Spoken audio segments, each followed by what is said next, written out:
future so grim, because death cannot hold him, the vampire pimp. Bob Levy's coming out of the coffin. He's coming, he's coming, he's coming. Out of the coffin. He's coming hard. Out of the coffin. He's coming, he's coming, he's coming. Bob's coming now.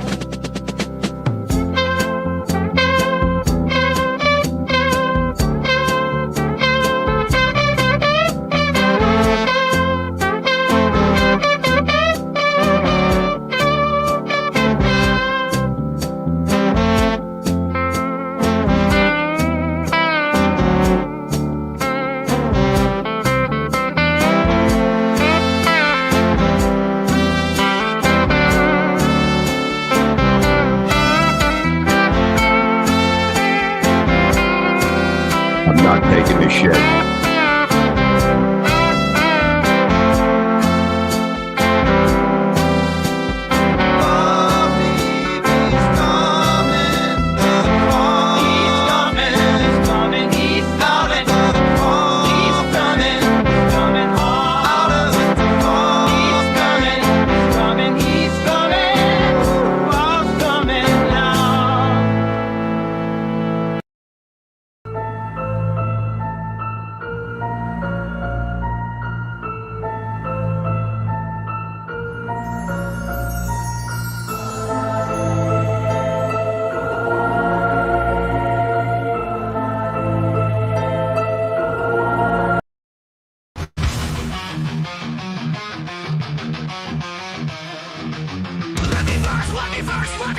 I feel alive, I feel dead and alive. Biggest numbers in the downward verse. The reverend is on the loose. Let me verse is coming for you. Let me verse is better than all the rest. Get in here, fuck the churches about to commence. My verse is standing chance, left in the dust like the rest. The reverend Bob Lefty has risen and is here to save your soul.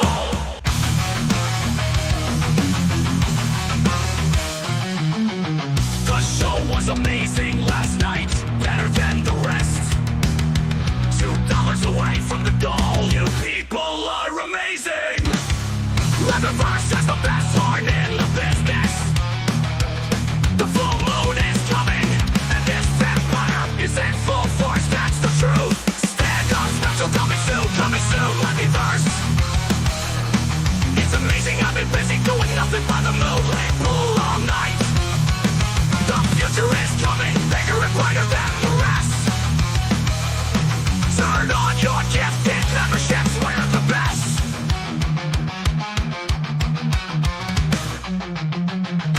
I always win, pushing it over the goal is what we do. Leatherverse, better than the rest, that's a fact. We have the best chefs ever around, it's amazing. I play the bass and I'll kick leaves off your head any day. Get in here, you fuckers, don't miss a beat. Coming 8 day, coming soon, grab the seats. Just a few more dollars till we hit the goal. I enjoy my fucking life, don't need to leave the house.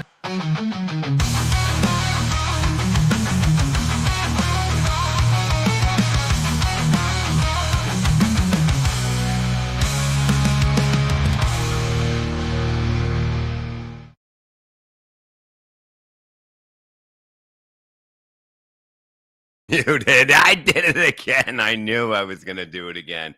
What's up, everybody? Good morning on a rainy Tuesday. I believe it's Tuesday. I don't even know. I don't even count days anymore. Just come on. I know I was muted 2 joints. Come on, get in, get your seats. God damn it. I always do that. Good morning, Space Chief. Go check out Space Chief 75 on Twitter or whatever you kids call it today. Check him out. Get some t-shirts. Oh, we got a question. Will you ever stop smoking? I say no. Well, it starts again today. Can we go another week? That's the record so far, a week. I think we can do it. I think we will be fine. Morning, Psych. What's up, buddy? Check out Psych stuff on Psych Lab on YouTube. Join him, give him a like, watch his stuff. Yes, I got a new background. The new background is cool. Thank you. Psych Lab put it together. It's very nice. I like it. There's horses running, there's graves, there's everything that you need. So come on. Bob, will you cry about Julie more? Most 14-year-olds want to know. Well, you must be a 14-year-old girl. I think I got out most of what I always wanted to get out, but I actually am not going to say the rest. Okay, so you can stop your crying and just dry your pussy off. It'll be fine. It'll be fine. You know. Uh, Let's see. Thank you, Bob, from saving me from that monster Lou. He's taken over Joey's show and invited a bunch of talented hack onto his show. Whoa, that is fucking crazy. Joey should be getting out of the hospital today. Hopefully, he will be fine and he can enjoy his life again without dying or losing a foot. I mean, who knows? Levy Burrs has the best horn in the business. You're damn fucking right, I do, motherfucker.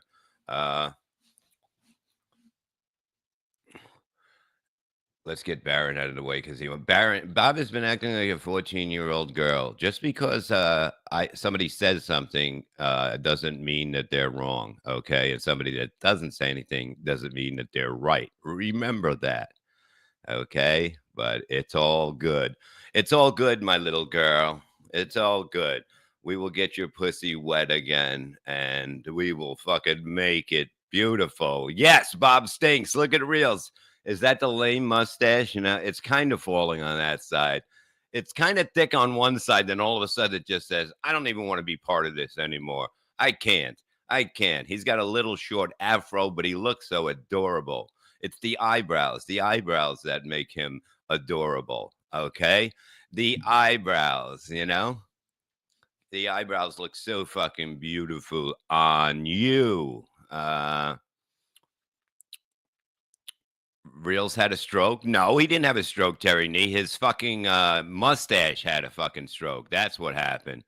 That's what happened. Look, afros are cute, motherfucker. You look good. It's very tight. It's very close to your head. You look adorable there. Look at it. You have no snot coming out of your nose, so it looks beautiful. It looks beautiful. So Bob comes on and my dogs go crazy. What's up with that? It must be the whistle, motherfucker. The whistle makes everything fucking go wild. And that's the fun thing. Everybody's going to hear the whistle for another 3 or 4 months, and then the whistle will be gone. So come on and get your seats. Let's fucking go. We have Johnny Russo, the co-author of Anthony Cumia's book, Spare Me, coming on. And somewhere around 10:45, 11, and it is going to be fun. He makes me laugh on Perry's show. He fucking goes after Perry, playing with him, and it's always fun. Perry's show was fun last night. We were up till like fucking 1 in the morning before he passed out. A lot of fun, a lot of laughing, and that's what the day and the night is supposed to be, you know? That's what it is. Welcome, everybody. Get your seats. Let's fucking go. Louis J. Gomez has been a member for 7 months. Do. Allah Akbar. Yes, let's go. Let's get it all fucking going, motherfuckers. It's early in the fucking morning. I couldn't get going this morning. I fucking woke up. It was pouring out, and I'm like, motherfucker. We have a drought for fucking like 35 days, and it rained like 2 days in the other 2 days in the last 3 days. So it's pretty fucking crazy out there. 76 Spizzle. I love you, Bob. Hashtag fake poll. It's filling up with water somehow right now, that fake poll, you know? What's the matter with fucking oh my god, Reels, what happened? You got sick? What happened to you? Are you sick? Did something happen to you? Did your mustache cause anything? Is that what it is? Did your mustache hurt you? Did your mustache hurt you? Prince Adams looks like Bob has a tombstone throne. Yes, it's pretty fucking cool. I mean, Sykes really good at this shit too. You know, look at it. Look how good the horses look. Do they not look fucking beautiful? Do they not look like the beautifulest horses in the fucking world? It is the most beautiful thing in the world. Look at it. Look at them. They're running in a cemetery. You know, they're running all around. Uncle Jack is here. What's up, Uncle Jack? He's monetized. Go check him out on Uncle Jack's Hack Shack. Okay. It took 5 seconds on AI, Bob. It doesn't matter how long it took, doctor. My doctor's here early in the morning. It doesn't matter how long it takes. It is beautiful, and he is amazing at what he does. Good morning, Ari Jane. Ari Jane came in. Everybody's up early in the morning. That's not too early. It's 10 o'clock. It feels like it's fucking 8 o'clock for some fucking reason. It's too fucking early for me. But yeah, we got Johnny Russo coming on. We got the book right here. You can pick it up on Amazon. If you look in the description, I have a link there if you can, so you can pick it up. It'll go to, I think it goes to other sites too.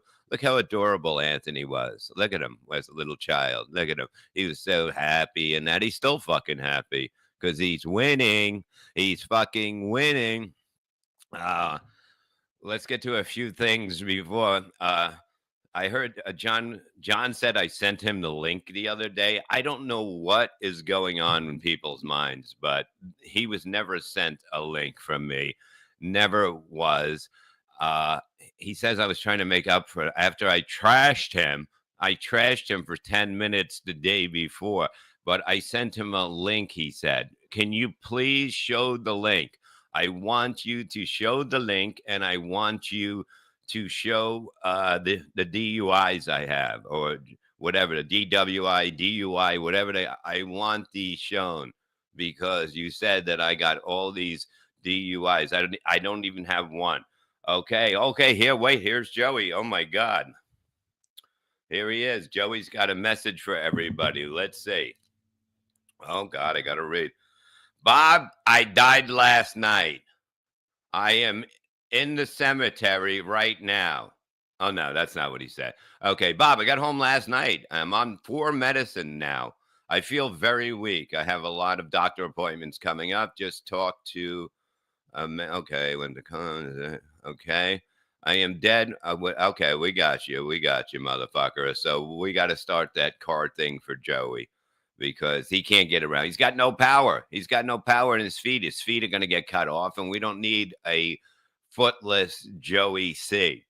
You know? Let me see. Where are you? Okay.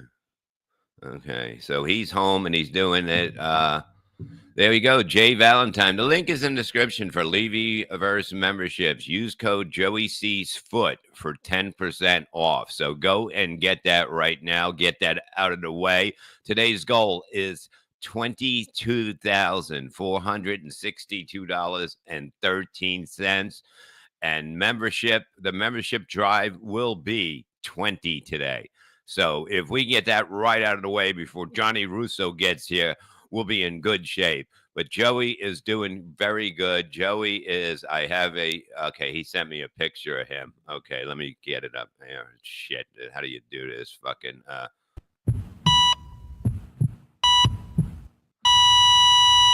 No, Joey. No, Joey, don't do that. Don't do that. Don't die on us.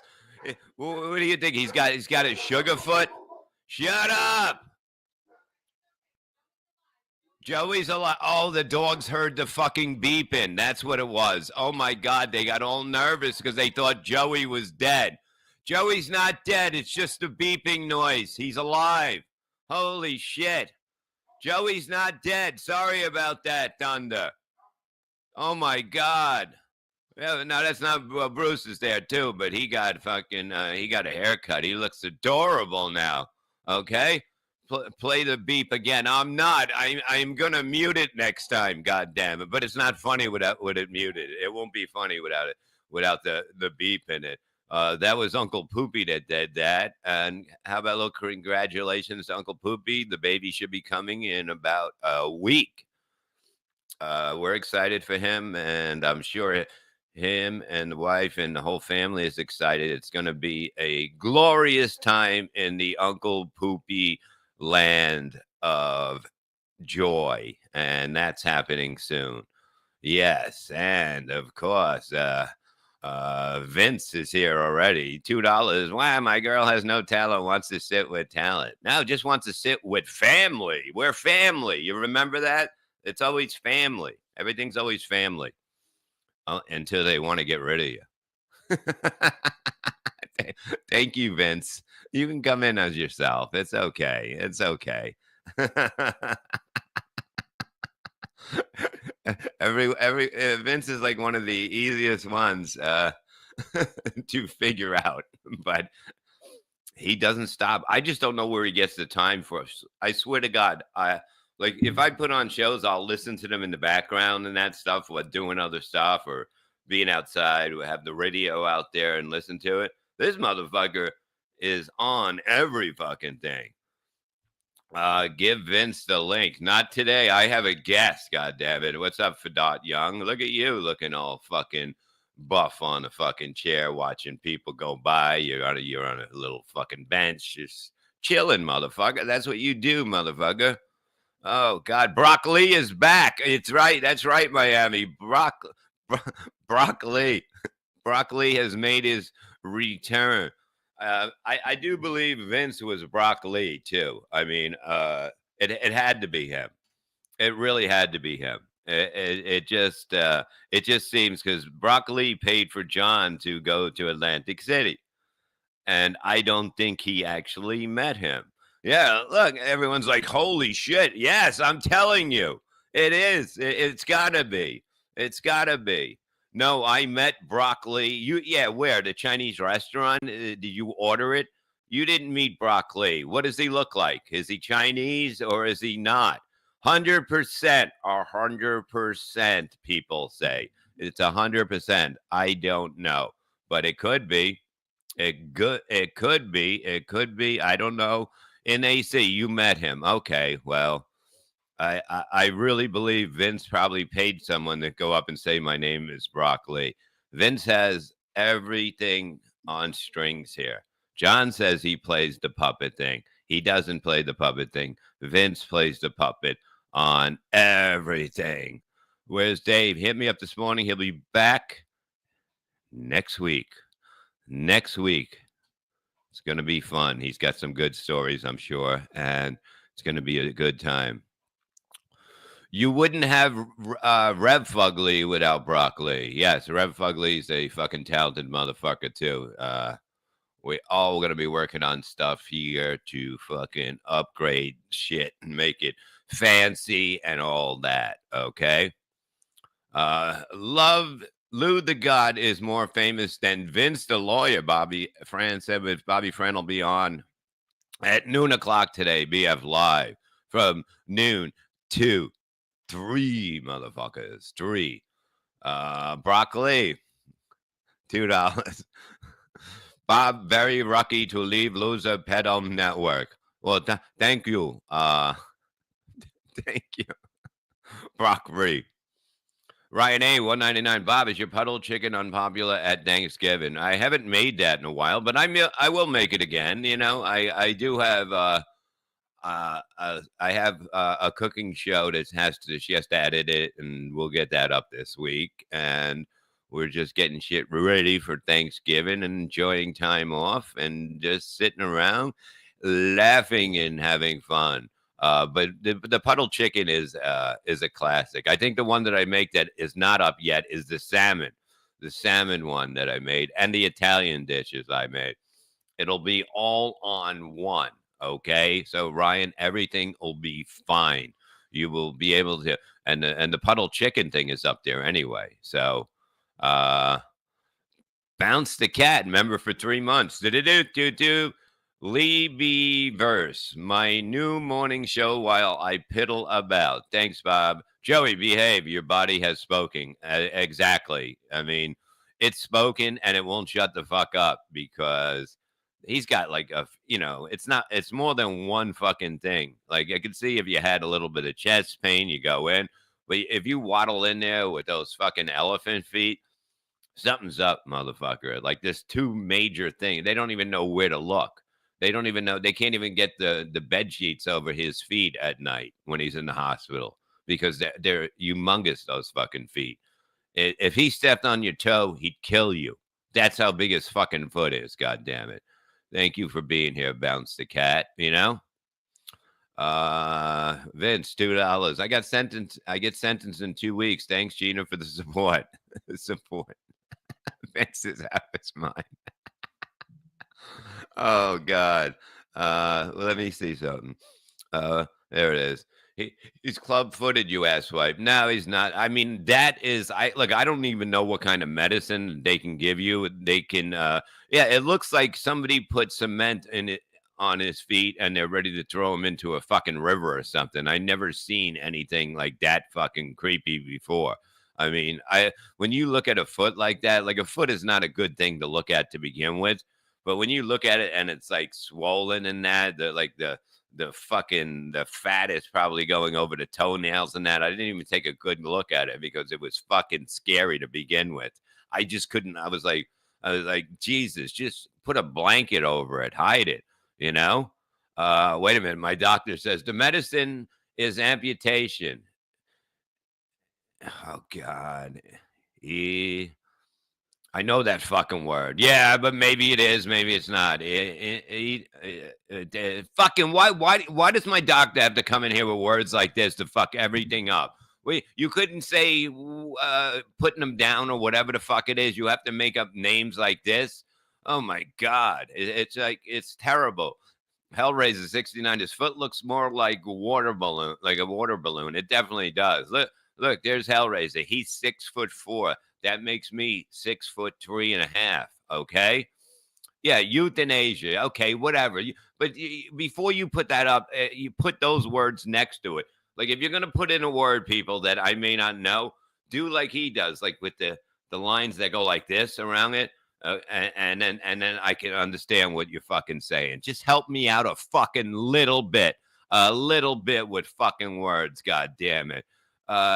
Yeah, euthanasia. Euthanasia. Yeah, it should be spelt like that. It would be so much fucking easier to fucking do it, and I would understand it. Okay? All I'm asking, help Bob out just a little bit. Just a little bit, motherfuckers. That's all you need. Parentheses. But that's another fucking word. It's not exactly what what you're supposed to say. It makes no sense. You're a fast cook. That's it. I'm the best one. Yeah. Look, I started. I smoked for one fucking day. Okay, give me a break. One fucking 2 days, maybe 2 days. But I was off for a week. I was off for a fucking week not smoking, and I did good. But I got to a point, and I go, I can do it again. This is going to be a lot easier than it was the last 27 times. The last 20 times, the 20 times was pretty fucking bad. But the 27th was the one that was really fucking bad. Okay. I know I can do this. Look, even if I smoked once every week or something like that, yeah, you said you were going to give 100 memberships. You smoke. God damn it! I didn't say that, motherfucker. I said you were supposed to give 100 if I quit for 5 days, and I did, and I fucking did. All right, I did very good. None of you fucking could quit. None of you motherfuckers. Okay, 20 times, 48,000 times, whatever. I'm doing fucking very good at it. Truthfully, you lied. No, I didn't. I told you that I could have lied and said I stopped smoking the whole time. One day, one fucking day. Give me a break. I'm disappointed in you. 100%. Easy P cunt, okay? I'm doing fucking good. I'll put some memberships in. I can't do them now because it has to go through the computer somehow here. Okay. So you know what? You put in 50 now, and then I'll put in 50. How about that? And then we'll get to it. Okay. We'll get to the number because we're already $6,423.13 away from the goal today on a rainy fucking Tuesday. Yeah, yeah. Okay, deal. There you go. You do that, I do that. We all good. Okay? And then I'll do the behind the wall show tomorrow. Okay? Or maybe today. Maybe we can get to it today. I don't know if we can get to it today. Just been doing stuff around here, trying to get shit done. Look at this. I quit smoking at the start of COVID because I was too lazy to get them and fell out of the routine. Well, that's probably the best way to do it. That's probably the best way to fucking do it. Is like I'm not going outside. I'm not getting COVID or anything like that. But whatever. I mean, look, so you did it. You did it because there was a disaster going on in the world, and every store was closed. You probably couldn't even get cigarettes. You know. Oh, look at everyone with their great stories, the heroes. Look at these fucking heroes. I quit cold turkey 15 plus years ago and never smoked once since. What do you want, a fucking medal to hang on your fucking stupid bird head? Okay, you fucking double faced. Look at it. He's got a face on his nose and he's got a face behind it. Okay. My God, you son of a fucking bitch. It's amazing that you 15 years ago, cold fucking turkey. Yeah, it was a different time back then, you know? It was a different time. It was a horrible time back then. 15 years ago, you had nothing better to do than quit, okay? You wanted to impress people with your quitting. I quit for 7 days or 6 days, and then I smoked one day. So that makes me pretty good at doing it, you know? That if I can do 6 days at a time and have one day to have cigarettes, I think it's a good thing, you know. I've been quitting for 17 years. Good for you. Good for you. You know. Yeah. Matthew from sorry, Bob. I didn't support you leaving TSN. Just be happy, sir. Bob smokes. Deal with it. Yeah. Why wouldn't you support? Like, what do you like? Am I supposed to? It was like I just kept getting head. Yeah, I'm gonna have to cut your money. You don't do as much as everyone else. It's what am I staying for? You know, what am I staying for? Please, come on, man. Think of business, motherfucker. Just think. It's like all of a sudden I only do this. I don't do what everyone else does. I'll go back and I'll go back and okay, you know what? Surely I'll come back and I'll make songs and I'll cut the tapes so I can do as much as everybody else. Okay? It makes no sense. Like you guys don't know what you're fucking talking about. You know? I'm not gonna go through fucking everything of why. All right? Sorry. It's not your reason. You don't need to know. So relax, motherfucker. Bob, can we hurry with these memberships? A. Thompson, what did I tell you? We can't do them on a phone here. For some reason, you can't do them on a phone here. So we have to, we'll have to do it on the computer later. So, but you have to put in the first 50, and then I will put in the other 50. Okay. The everything of why. Exactly. The everything of why. You know what? Everybody send me your phone number and I'll call you and tell you why I left. Okay. I'll tell you the fucking 15 reasons why I left. Okay. If you need to know that much, if you really do. Okay. So I'll let you all fucking know. Cole Pineapple, member for 2 months. Do. Tom Gully stinks. Rest in peace, Joey C. Quacks in the chat. Love you, Bobby. Love you, Cole. A very kind pineapple. A very nice fella. He is. He is. He's got that kind voice and those big sparkling teeth. I do believe they're even better than Cardiff's teeth. And he just comes with that joy. He's like, and then we went to the thing, and he's got the teeth flowing, and it's just adorable, you know. And it's a pineapple. You're talking to a pineapple, you know. Uh, who knows? Okay, J Dead, who's mad at me. Hey, Bob, maybe we take it the wrong way when you quit because we would do anything for you guys, and I felt you just up and leave us when things get hard. Things didn't get hard. I was basically every fucking call I was getting was I have to cut your money. You're not doing as much as everybody else. I've never done anything different than what I do everywhere.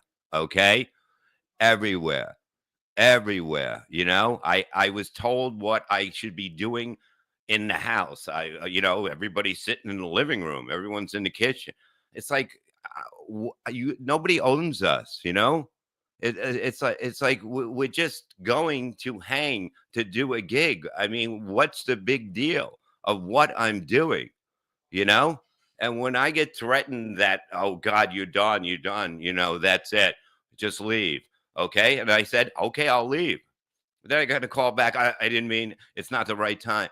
Why is it my fucking fault? You don't know what was going on. Okay. There's no reason to take it personally.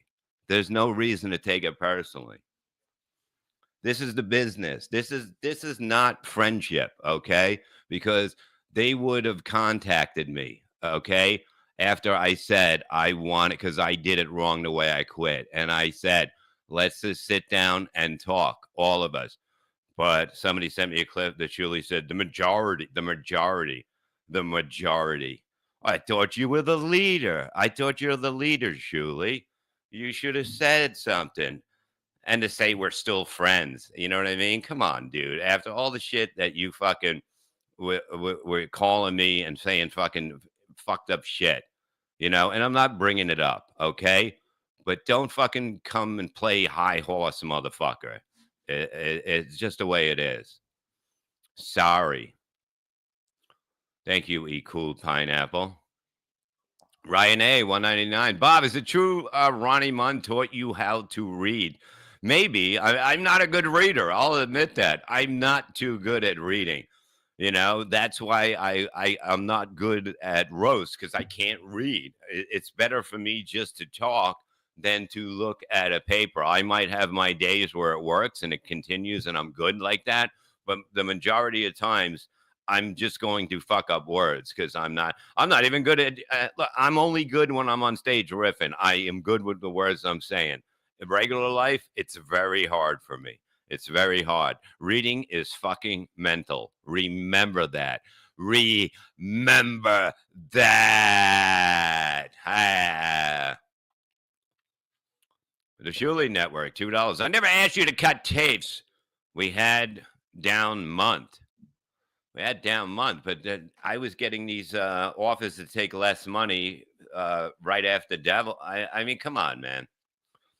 Look, you guys want to come in like all these fans. I know Vince isn't a fan, but I'm just saying, you want to come in and say, oh, I did this, I did that, whatever. Get mad. Who cares? You know what I mean? It's not my fault, you know?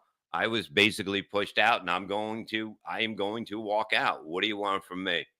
You know, I'm not going to be told what to do. Not going to do it like that. There he is. What's up, fucking Daddy Poopy? The baby is coming soon. I guarantee even like the dog knows that the baby's coming and all that shit. It's just the way, fucking dogs are smarter than most people. They know right away. You know, the memberships here are too expensive. They're goddamn, what are they, $4.99? Come on, motherfucker. $4.99 is not much at all.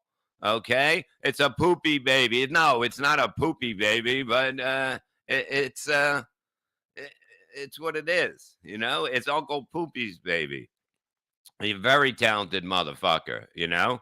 Very fucking talented man. There's no doubt about it. No doubt about it. Magoose, F199, thank you. Any chance Bob's Kitchen will return? Yes. We'll get one this week for sure. A new one. But there is one that's gonna go uh there's one going up this week for sure behind the wall, and then we'll do another one. We just got to figure out what we want to make. Maybe she made these turkey balls with stuff in it. It was pretty fucking amazing. They're even better like the next day or the day after it. They're like the size of meatballs, like a good size meatball.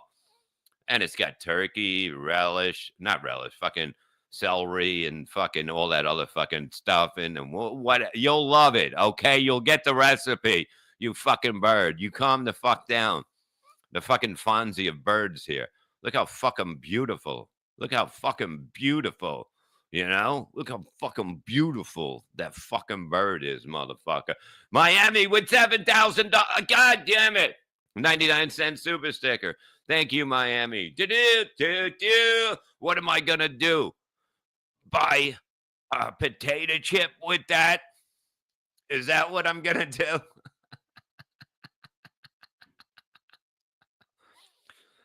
Vince, $2. Bob, too many indicators of a deception. Keep work going. Well, we like to stretch them out. You know that.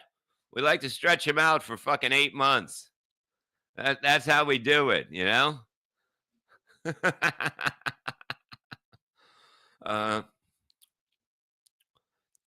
Bob, would you go back to MLC if Kevin settled up the unpaid cash? Sorry if this was covered.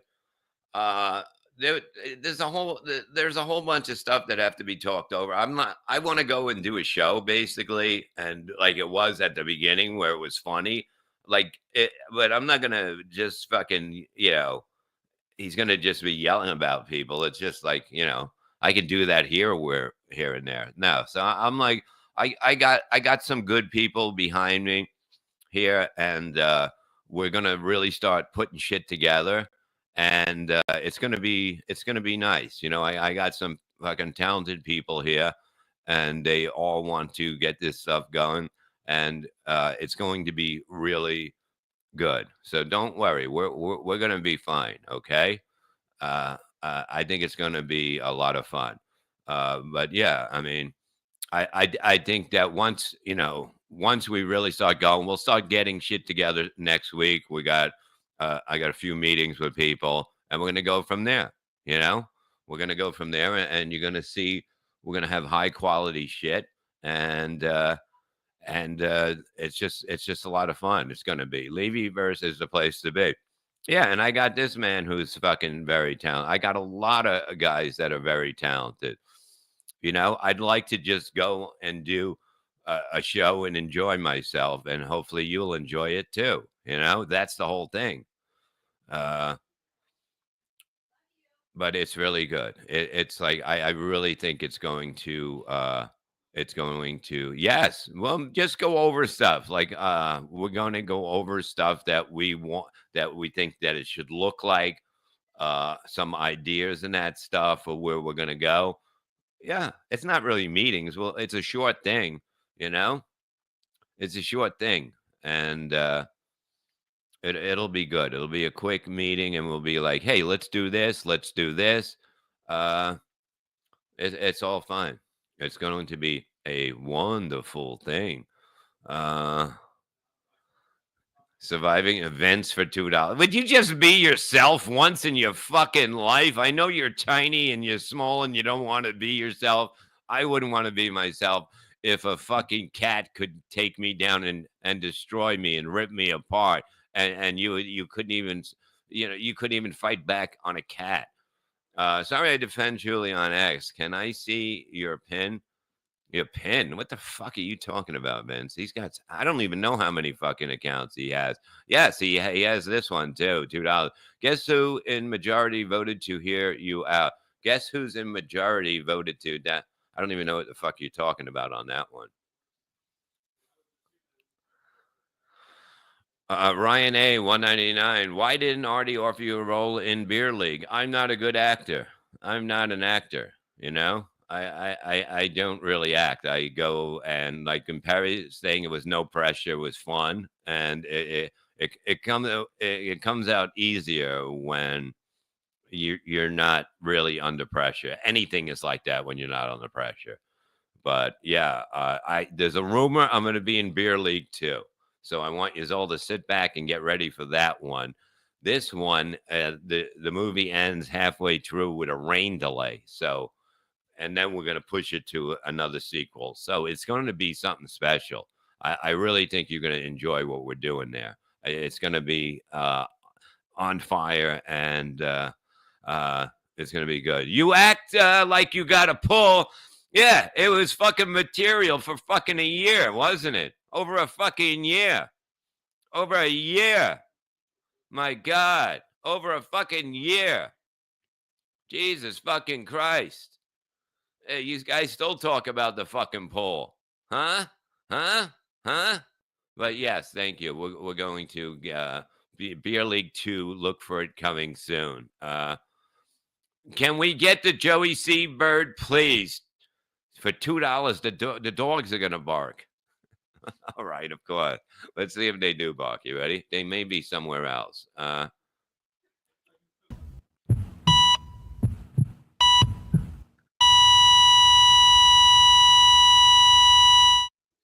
right, they didn't hear it. Jesus Christ. Thank God.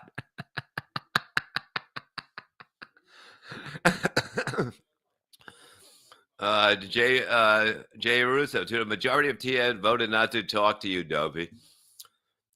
This is what they do all the time. This is a track record of this, you know? Of course, because they think they're going to make more money. That's what it is. I hope you can split up all that money. I hope they do make all that extra money that is floating around. I hope they are making thousands. Okay?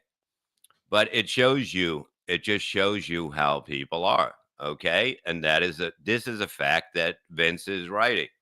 This is a fact. This is welcome. Welcome to the shit business of entertainment, of comedy, or whatever the fuck you want to call it. Yeah. You know, couldn't have sucked my dick more when I was there. I'll tell you that, but it's okay because I am happy you are not. JFK head chunk, $2. 2 words. Hamburg, please. All right. Let's see. What do you want? The fucking Hamburg? The Hamburg? All right. You want the fucking Hamburg? We'll fucking find a Hamburg, motherfucker. Let's go. Where's the fucking Hamburg? I know it's somewhere here. It's a Hamburg. It's not a Hamburg, motherfucker. I seen that motherfucker in here this morning, and I almost threw up, and I wasn't even going to deal with it. Here's a fucking Hamburg. I don't know what this one is, but here. Fuck you and your bird. Yeah. Oh, no. Oh, ham so juicy and That's a fucking disgusting ham. sizzle and sweet with the flavor divine that the honey makes to the smoky pie. You make every table feel just right. This is it. Here it is. Cause I'm as free as a hamburger, and this hamburger you cannot change. How about that? Look at that fucking flying fucking thing. You see that? Look at that. A fucking flying ham. What a pretty fucking thing that was, motherfucker. That's a pretty fucking bird, and you fucking know it. God damn it. Yeah. 2 words, Hamburg. That's what we got. We got fucking birds. You know, we got birds, we got fucking everything here, you know? Everything. We got your fucking Hamburg. I hope you fucking enjoyed your fucking Hamburg. Leo Gunn, my man, $2. Nice seeing you and KV arguing like the good old days. It was like, I don't even know how long it was, but I don't know. It felt like just yelling for an hour and a half. I don't even fucking know. But I like every time he yelled, every time he got really loud, the fucking mic cut out, and you just couldn't stop. I could not laugh in his face every time that happened. It was kind of weird, you know. I don't know why that. I mean, just keep the mic away from you or something. But it's like, or just get a new mic, you know. Just get a new one.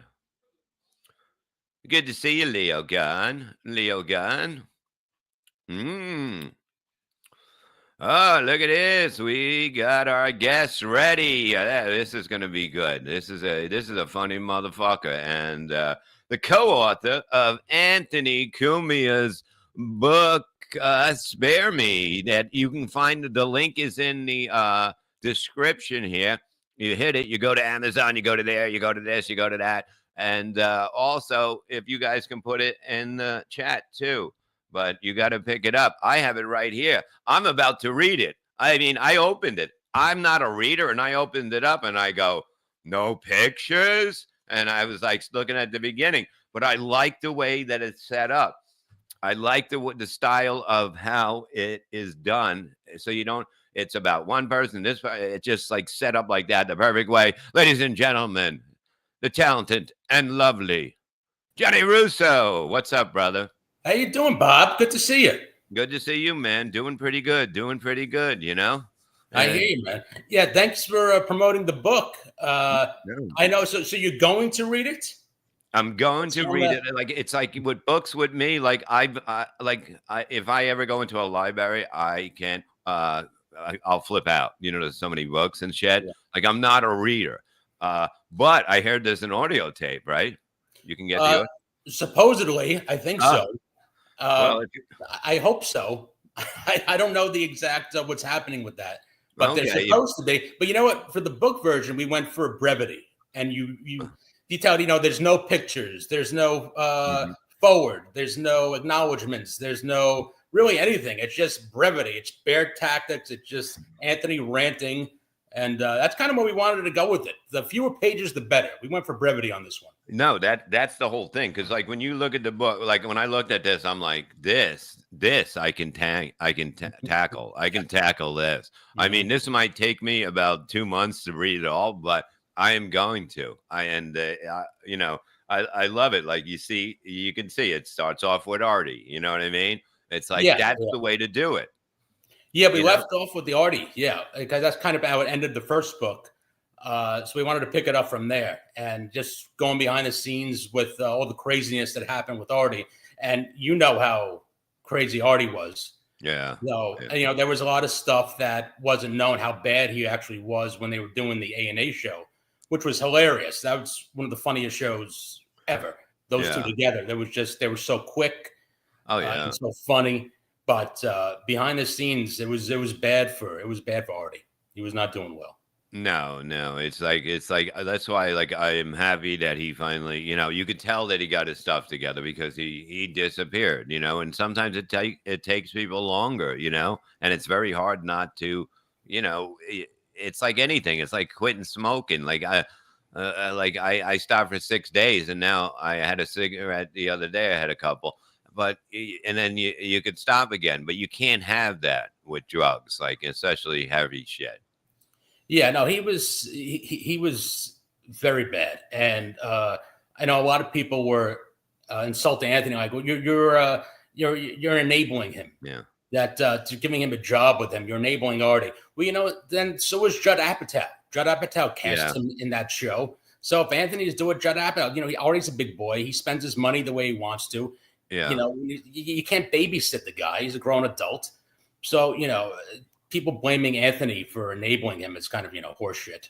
Oh yeah, that's all they say. You know, they'll say that about everybody. But you know, it's like if the guy wants to work and he's like, "I need money for this" or something like that, you're going to tell your friend, "Go fuck yourself." Really? Right? Yeah. You can't. You know, there's a story in the book where when we're writing the first book with Anthony, I'm over at his place in Midtown Manhattan, and Artie texts him maybe like 8:00 at night. And says, "Hey, can I borrow $15?" Yeah. And it was such a weird amount to ask for. Yeah. And Anthony's like, "Well, yeah, okay, sure. You know, I'm at the apartment. Just come by. I'll run downstairs and I'll give it to you." Then 10 minutes later, he goes, "Hey, can you make it 20? Make it 25?" Yeah. And then Anthony goes, "Okay." And 10 minutes later, he goes, "Can you make it 50?" I said to Anthony, "Just give him 100. Just give him 100.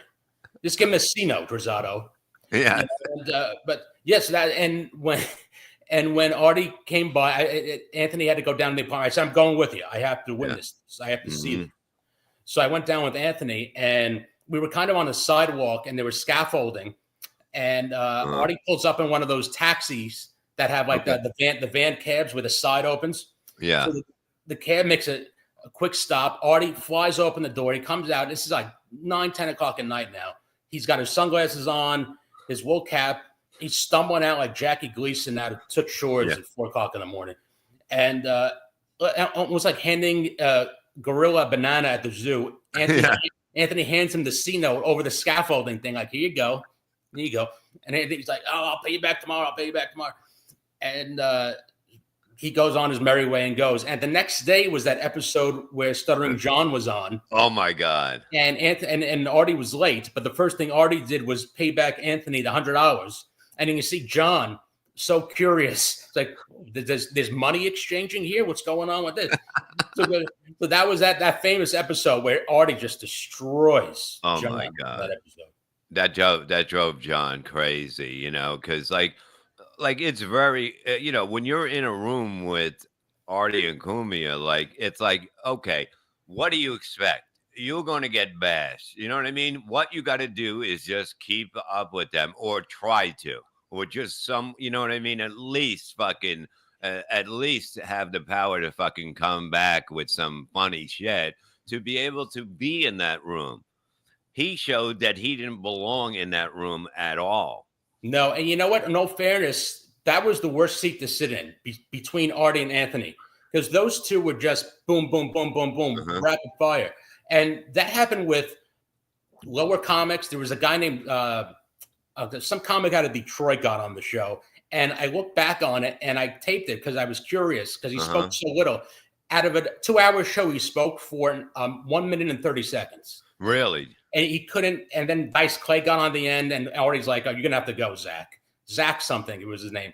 But that seat was just so hard to be in. I remember bringing Bobby Slayton on the show. Bobby's a friend of mine, and Bobby thought there was going to be a nice little interview, just talking, shooting the shit, and Artie just shitting on him the entire time. And Bobby Slayton's like, "What the fuck's going? What is this going from?" He did the same thing with Richard Lewis. Yeah. And Hansen, that the catcher guy too. The same thing with that. Yeah, Chris Hansen. Yeah. So Artie would just shit on the guests. I mean, but at that point he was really bad. He was wearing gloves over his hands because he had so many calluses and oh my God, of shit from the drugs. So yeah, it was not. You see, like that part of that show, then I don't even know where I was mentally, because I don't think I listened to one episode when Artie was like, I don't remember that time, like from what I was under with the pills and that. I don't remember. I know that he got hired there, but it was over before I even was like, what's going on here? So it was kind of weird. Yeah, no, you were always good on the show because you knew Artie and you knew Anthony. You knew when to chime in. You knew when to contribute. Yeah. You were always, but there were glaring people on the show that shouldn't have been there. Oh, they yeah, should not have been there. No, Gilbert was always good on that. Yeah, and there were certain guests like you, Gilbert, Landau. I guess was okay. Anthony liked Landau a lot, but yeah, Artie was just completely shitting on people out of nowhere. And Slayton's hilarious about that because he was just caught out of left field. And I still think they still have the episodes up. And it's Bobby's like looking at me like, what the fuck is going on here? Well, you brought me in for this shit. Yeah. yeah. No, yeah.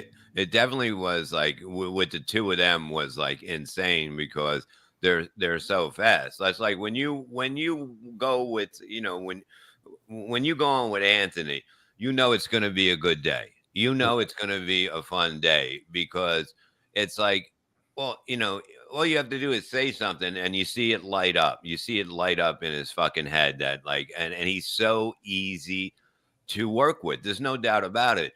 I said, like, I hit him up one day and I go, you have guests on that shouldn't even be on there, and you make them interested, and they're not interesting. And he goes, "Oh, you noticed that?" But because it was like he's changing his show for them at a point, and I'm like, no, don't fucking change the show. you know, because he's had comedians on it that just like they were so fucking boring.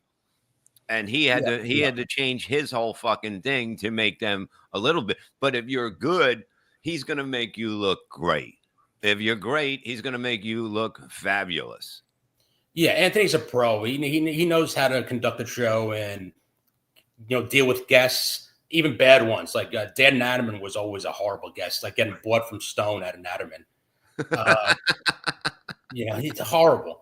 But Anthony knew how to navigate it. And there was also another time we had Ron Bennington on, and this guy, Colin something, it was kind of I wouldn't say white supremacist, but, didn't like the coloreds. Yeah. And they got into a big thing, and Anthony's like, oof, I tried to navigate that. But Anthony doesn't like confrontation, but he knows how to get through a show. He knows now how to navigate that. So, yeah, you're right. Anthony knows how to bring the best out of people. And, if he gets a shitty guest like a Natterman, he knows how to kind of walk it down and get him out of the room.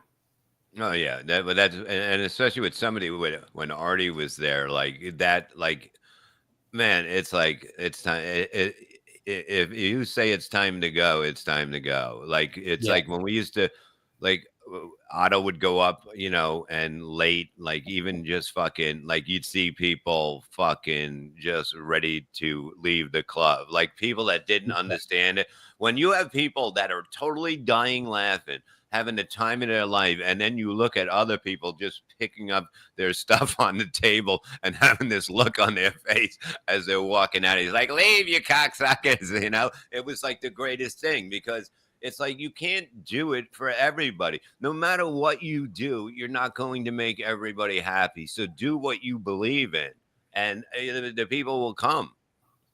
Yeah. And you know what? Especially, I remember Artie's especially not liking female comedians. Like I think he had Karen Feehan on, and he was just like, what the fuck are we doing? By the way, he just completely zoned out on that. So he had no stomach for the female comedian thing. But Anthony's navigating through that. Yeah. But so that's where we started that book at, and ended with Keep the Cop. Okay. At the call, they would put Artie up at a hotel down the street. Yeah. From the studio, and they kicked him out of the hotel. There was blood everywhere. The hotel was ruined. So there was only so much they could do until it got to a point where we can't do anything anymore. No, it's like it's tough. Like, when you go into that, you do have your good days, but you have more bad days, and especially like when you have to work to be able to get money to do that. Like the worst thing is like you got to go to work. Like I used to go pick him up at his house, and he wouldn't come out. He wouldn't come out for like fucking an hour. I go, dude, I'm leaving. I'm going home, Yeah, and he wouldn't come. Then he'd be like 15 more minutes. But he had to psych himself out to get, psych himself up to be able to leave his house. And I know that feeling. Yeah, it's creepy. It does. I know. Yeah, it sucks. But I wanted to ask you this. So you're writing a book now too, right? Well, I had a girl doing it, but I wasn't like, I like this style better by going after the people and the time at that time. Exactly. Mm-hmm. I started more with the, growing up in little in Brooklyn and Staten Island. And then I started getting into how I got into comedy, because my life before it was fucking crazier than anything I've ever done, with entertainment, whatever the fuck you want to call it. So, yeah, she kept hitting me up, and I was like, you're not ready. You're like, in your mind, you're like, you give her a bunch of stuff on the phone, and then you're like, I don't even know what the fuck I said. I don't even know where I'm at right now. That's the whole thing. I would get lost in it. Yeah. I think, the first book we did with Anthony was kind of an A to Z birth to current place memoir. But I think the one we did on this book, it goes to specific people and specific instances. I think that's more interesting. You just it's like a sniper. You just shoot for certain spots. And you're just gonna keep adding, like like if I said Artie Lang and I did all the stories, my God, how many pages would that be? A lot, Like we had some fucking crazy times, and it was insanity, and there's a lot of it we didn't talk about or whatever, and people would like to hear it anyway. Clyde, $2. What's up, buddy? Thank you. After New venture. I smell a Bob book coming. Sykes the best. Sykes He is. a great friend of mine, and for all due respect for anybody else that does videos in the Downward, Syke is the best. He's the best at what he does. Yeah, and he's a good man, and like we talked last night, and he said, he's like, I'm all in with you, and I'm like, okay, I've been all in with you, so let's go, let's fucking go. We got other people, it's going to be good, and we'll build here, It'll be slow because everyone's got to take sides. So who cares, It's like, it's everybody's problem, It's everybody's problem, but the people involved, that's the whole fucking thing. That's it, and it'll always be that. Huge asshole, $10. Thank you, Bob. Best decision ever leaving TSN shitware is a trustworthy, stand up, funny. Absolutely none of these above. Look, whatever you believe. It's like, give me 1 second. I got to let my bulldog out to piss. Give me one second. When's a bulldog? You don't want a bulldog fucking pissing in how those fucking things. Those things will piss all over, and their dick is real close to the fucking ground. They're not gonna miss part of it, Thank you, huge asshole. But yeah, everything's cool, Daddy Poopy, member for 5 months. Please play the Gina Bird video, or I'll show Perry that you started smoking again. Don't tell him that. Did you just send it? Huh? Okay, let me take a quick look real quick because I don't see it. Yeah, I don't even know where it would be right now. Oh. No, I gotta wait. I'm all backed up here. It's all crazy here. We'll get to it, Vince, $2. I put Gina on visit list per her request. 7.5 years. 7.5 years. Is that what happened? It's not a big sentence or something like that, we never said you were working less. Money was down. Shut up. Vince, $2. No beer league because Bob demanded Gina get VIP trail. Vince is on a roll. Vince, $2. Who at TSN makes up a majority? Only 4 of us. I don't know, but the people have spoken. The people have spoken, and when the people have spoken, that's where you go by. That we vote. We vote in this country. We vote. And the Shuli Network has voted that they don't want to talk to me.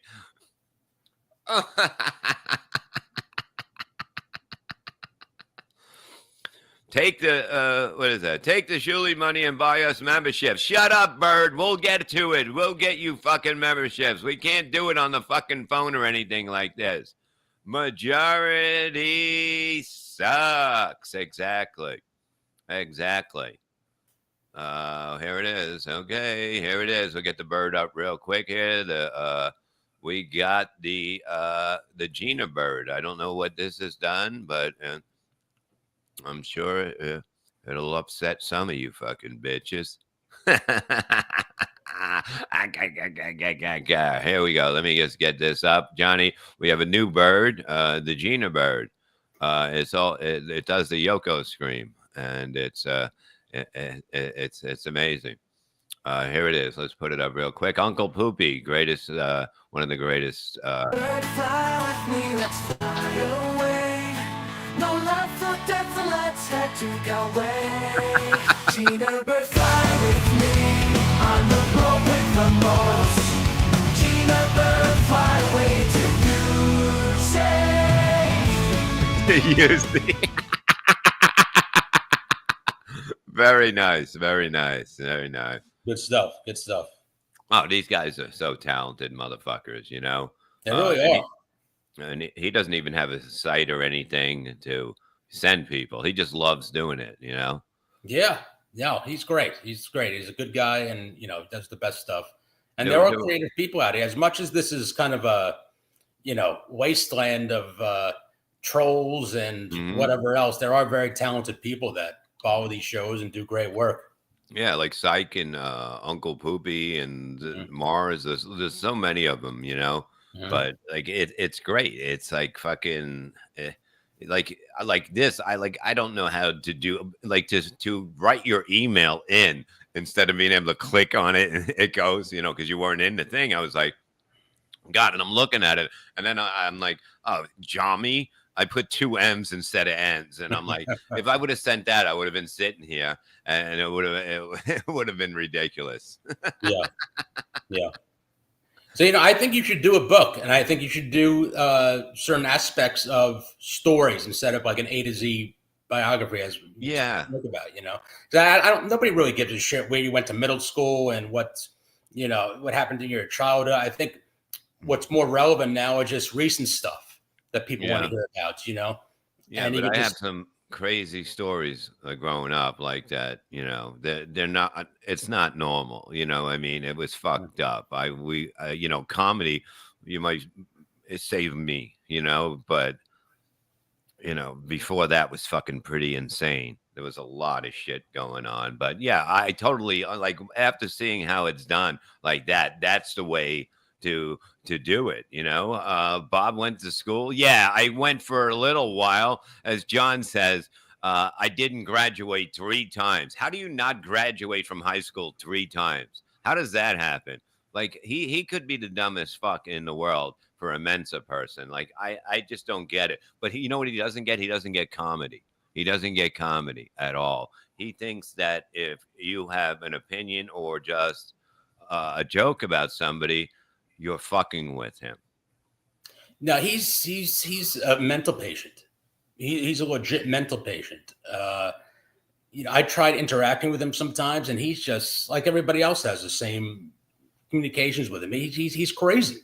Mm-hmm. He's not living. He's not living on this planet, and that's what makes him funny. And Stern nailed it when he said, "You're only funny when you're not being funny," and that's 100% true.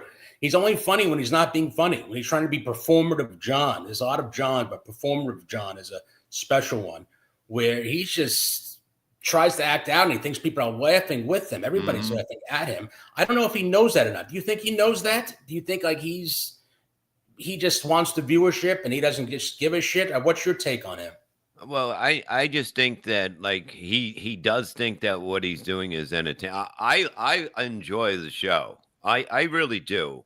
Because it's out there. It's like when you hear somebody just like say you were an old fan or just a family friend growing up, or or somebody you went to school with that just tuned in and he's going this shit way and Pinky and just like watch it like that, like you're like somebody that grew up with him and you heard him on Stern, and now what he's yelling about, it just makes no sense. Like he's gonna get me his mother's name. He's going after Chad's aunt, and it's like it's insanity. It's like because why? Because somebody busted your balls.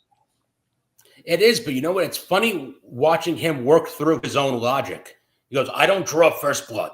Yeah, but he always goes from 0 to 100, and he does this even for the slightest little instinct or what he perceives to be an insult to him. He did that on that show with Artie and Anthony. Artie would say, "Are you drinking too much?" And then he'd go, "You tried to drink bleach, you kill yourself." And he goes from he just takes it to a level that is so unacceptable, where it's funny because it's not funny. Well, that's it's a big jump that he does. It's like it's like people are just like. They're just throwing things out there like fucking funny shit. And what you want in the room, you want it to continue. You want it to continue back and forth, the ball busted, and that's it. And then all of a sudden it's like, your mother's dead and I'm going to dig her up. Okay. Yeah. It goes, that's something more personal with him and deep, that's something with his own insecurities. And he is a ball of insecurity, what John is. He really fucking is. But it's hilarious. It is. And I watch it every day. I hate watching it every day. Yeah. At the super chat. I really don't want to give him money. That Brian Karam guy, oh my God. He is such a fucking idiot. And I can't believe he's a national reporter. I really can't. Well, that's well. He would, because he's on that side. He's able to be one. He wouldn't be able. He'd be laughed out of it if he was on the right. There's no doubt. No, I actually super chatted the time he was on before the election, Hmm. and I'm friends with this guy Mark Halperin, who is a real actual national reporter, Hmm. and he was telling me Trump's going to win. The people inside Trump's camp are happy that they're going to win, and I would super chat them. And Brian Karam's on there saying Trump's going to lose in a landslide. So I try to needle Karam a little bit, but Yeah. Karam's always fucking wrong. Even Ojeda, he's always fucking wrong. They're always fucking wrong about everything. Yeah, like what they looked at, they were looking at that as if we just get what we had in 2020, we got this easy. And these swing states were not going to be like that's what that's the way it looked. And when he said we don't need any new voters, that's what he was talking about. Because all of a sudden all these voters are gone that they had. And that it was known that, I knew it was going to be like that. I was like, this is going to be easy and it's going to be funny to watch because and the Harris people knew it too. They knew it Yeah. weeks before because their early votes were not coming into the numbers they needed in Philadelphia and Atlanta and Milwaukee. They just weren't showing up. So No. internally, they knew they were going to lose also. Oh yeah. And I love this. I used to write for Senator McCain and Governor Bush when he ran in 2016. So I got friends in the RNC, and they would tell me the numbers too, and it's like there's no way they're going to win. And this is three weeks out before the election, and they knew it too. But they couldn't say that publicly because they got donors that they need money from. Yeah. So they got to go out on TV and say a bunch of shit like there's still a path. There's still a path for us to win. Yeah. If, all that horse shit.